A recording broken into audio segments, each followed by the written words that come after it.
What's happening? Today I'm going to discuss obsession of things that don't matter to us. A lot of the time we have things clutter around our house in our lives and we get caught up in it and we go, I need that. I need that new phone. I need another beer when you're already 11 down at the pub. And a lot of the time you don't. And you're getting obsessed by the wrong things that really in your life are going to serve no long-term purpose and don't really matter. So I'm going to break it down and sort of how we can sort of hold on to things that last rather than getting obsessed with things that are gonna change and be sort of worthless over time. Temporary things are easy to access. This could be clothing, the trending aesthetics, viral stuff that we see on TikTok where we go, oh, do you know what? I'm obsessed with this certain thing. I've got to go there. I've got to go and eat that. I've got to go and buy that. And I think with these things as well that go viral, they all get copied. They all get consumed by the same people. And they also all get replaced by the next thing. A lot of the time, when we get these temporary things in our life, it feels rewarding. However, really, we're losing that lasting satisfaction that we'll get from something that'll be more meaningful and last in our life.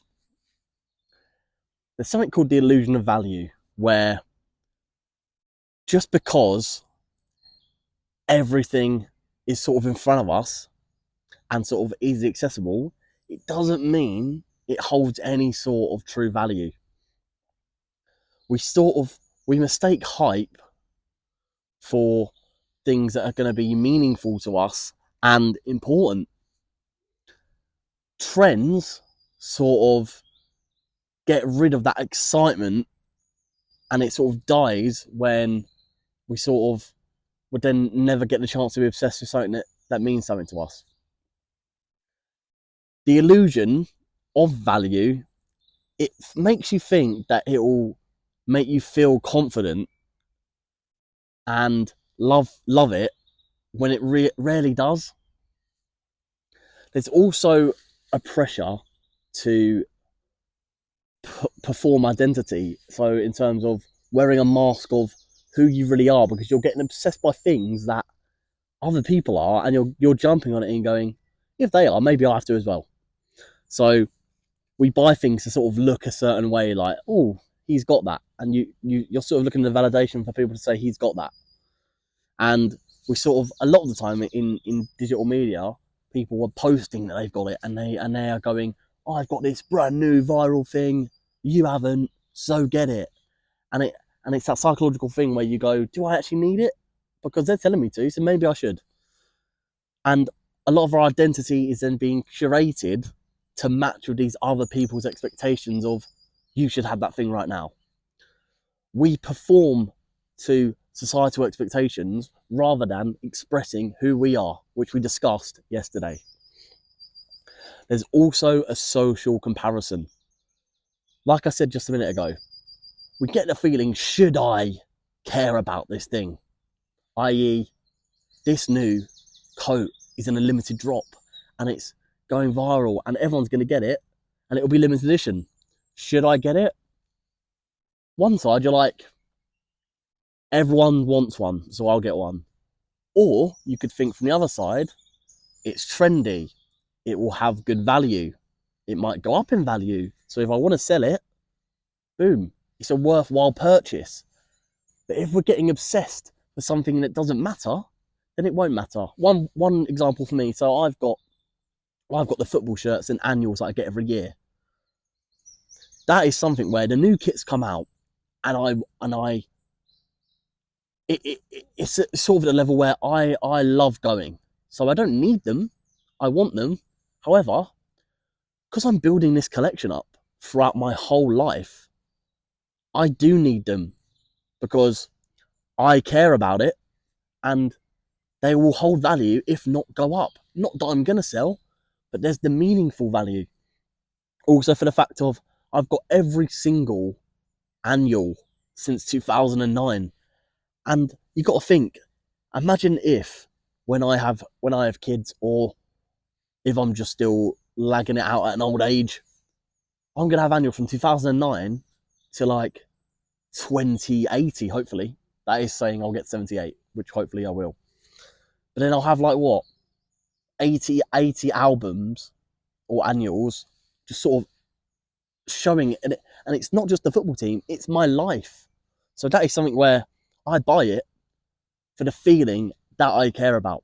But some people, they don't. They buy for a financial gain because everyone else is doing it. So and so. People chase something that it doesn't even matter to them. They get it because it's the main thing to get. Like when let's say for example like a new beer flavor drops, and you'll get a lot of people going, I'm gonna get that new beer when they might not even like it, or and then what you'll see with it as well is that because of so many people are trying it, and uh, they'll say they'll say, oh, I don't like it. It will then turn people off it. When then I could go and try it and I could love it, and I might have seen that people don't like it, and then I might not try it. So that's a bad example, but what it is, it's like with high volume of people looking at a product and giving an opinion on it, it can then drive away people that maybe haven't had the chance yet, and then sort of get turned away from the idea of doing it because so many people have said, actually, no, don't touch that because it's actually not worth it. When it might be. And we're losing that little value of what we want rather than what other people are seeing in it. Most obsessions are inherited by others. So this hasn't come from our brain, it's come from watching rot on our phone and going, oh, they've given this opinion out of 10, and maybe I will the same. Or like they rank it out of 10 and they go, yeah, it's not worth it. But you've not tried it. So why are you taking their answer of what they want out of 10 when you haven't been and tried it yourself? So this obsession is inherited. We also get quick dopamine in life. So temporary things, they give us that dopamine. Another personal example would be when my team wins, you get an insane high where you're like, we're the best in the world, we're never going to lose again. And then you get smashed the next week and you're like, oh, I had that dopamine of being so high and now I am so low. When I'd rather go on a consistent run of wins against sort of lower opposition where we're sort of not even guaranteed to win, but like I'd rather be in a good run of form than have one big win. So like, I'd rather beat Swansea, Cardiff, and Blackburn than Man United, because the dopamine for that Man United game would be so high, but my happiness for what I'm actually trying to enjoy, which is the football, will last longer with multiple wins in a row. If you get what I'm saying. When the high ends, we keep chasing. So like when I was younger, we were in the Premier League. We beat Liverpool and we beat Arsenal and Tottenham.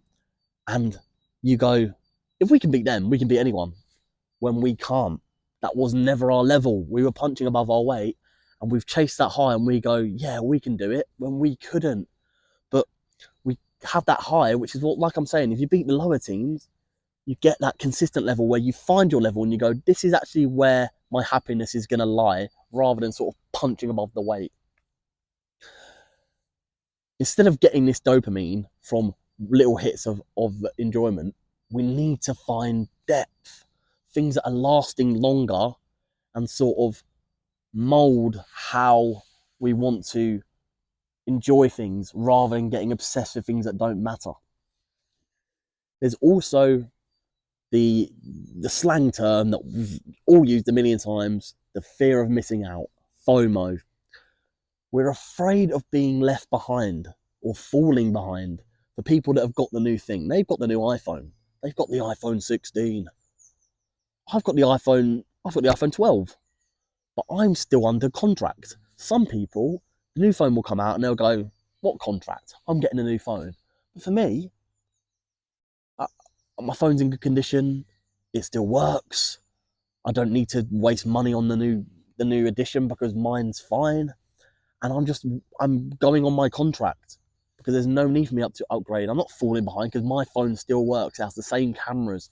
All it's done is change like internal things, barely any changes, and people are chasing that new phone. When I'm fine with mine, it still works. The job of my phone is to use the phone, and I barely do that. People don't use the phone. They email, they they film that I'm doing right now. They text on Instagram, which is free. So why would you need the new iPhone? So I'm just living out my contract now, and then when it does run out, then I'll upgrade. That was how it's meant to work in the first place. Sometimes we feel like we are falling behind when we're just playing a different game. So some people, like I said, you live your life and other people live their life. So why are we trying to play their life when we've got to focus on our own? All that we need to worry about is where we want to go rather than what people have got, what people are spending, where people are going. It doesn't matter. We've just got to worry about ourselves. And we're not missing out because people are missing out on our life. So we just need to sort of only worry about ourselves. We also avoid what's real. And we're focused on the perfect life. Before a couple of months ago, I would have tagged myself a perfectionist. And then you realise no one's perfect. You just like things in order, which was for me. And the thing is, we focus on this perfection of sort of the external validation of others and stuff like that, of being perfect, rather than our own insecurities. And we buy things to sort of cover when we feel discomfort in our life. Like if we're a bit, like, you know what they say when they go, when you're a bit sad and then you go shopping, because it's sort of that dopamine hit where you get it and you'll be high, and then you're like, yeah, get some shopping out of the way. Then you get home and it goes, my bank account has said, why have you done that? But that's what it is. You've decided to buy it instead of just relaxing and going, why am I sad? The obsession becomes distant from the emotional work you need to do on yourself. So you want all these things now, when really what you need is the depth to learn more about your own emotional imbalance that you're currently feeling. Replaceable things are they're replaceable for a reason, but we're sort of acting on it like they're not. So like I said, a phone plan. People getting a new phone. I'll keep the plan, thanks. New outfits. Instead of buying and selling and buying and putting in the bin and wearing it once, why don't you put it in your wardrobe and build a wardrobe instead of continuously buying? Because eventually, if people stopped buying and selling and buying and selling and buying and selling, trends wouldn't come in and out because they wouldn't need to, because people would just be happy with what they had before. We've put our identity into these replaceable things rather than the things that create depth in our life. I also think that things that last is becoming overlooked. So our character, our peace of mind, our self-awareness, and real relationships with people. The thing with these, they can't be trends. You can't have a trending character. You can't have trends in self-awareness. They can't come in and out of fashion because they are what make you, you. They stay and grow with you when you grow. When you feel that emotional discomfort, it then comes back down. And then what it does, they're still with you, so then you can build yourself back up. That's how feelings work. And the thing with these as well, you can't buy it. You can't buy character. You can't buy peace. It's just creating the perfect balance to be the happiest in what you're doing and how you're living. We love nice things, but sometimes we've got to realise that we can't be owned by these nice things. I'm not telling anyone today to reject material things, because I love them. I love stuff that I don't need, Because sometimes it's about the journey of how I've achieved that thing. Like a big one could be like buying yourself a car, a really, really nice car that you worked really hard for, and then you've got that car. And part of you could go, I could get any car, but I really wanted that one. And the purpose of what I wanted to do was, I didn't want any car, I wanted that car. So don't reject material things, work towards something that you really, really want. As in, you didn't need it, but you've put the effort in to deserve earning that. You've earned it. You've earned that car, you've earned that Ferrari, and you're going to drive it. And when you do drive it, every time you drive it, you're going to be bloody buzzing that you've driven it. We can love things, but we can't let it define us. So we can't make it our whole personality of being obsessed by these things. We can just love them. If our identity disappears when that item is gone, it was never really yours. And the biggest one is your phone. Imagine if you put yourself on a phone ban, or you did like a no phone week. If you're getting so caught up in the world that you're going, I need my phone, then you've made it your identity. And I mean, a lot of us wouldn't be able to do that. And I think just the way that we have to communicate with so many people now, we do need our phones. But sometimes we can't let that identity define us. Like the gym bro. Like, yeah, go gym.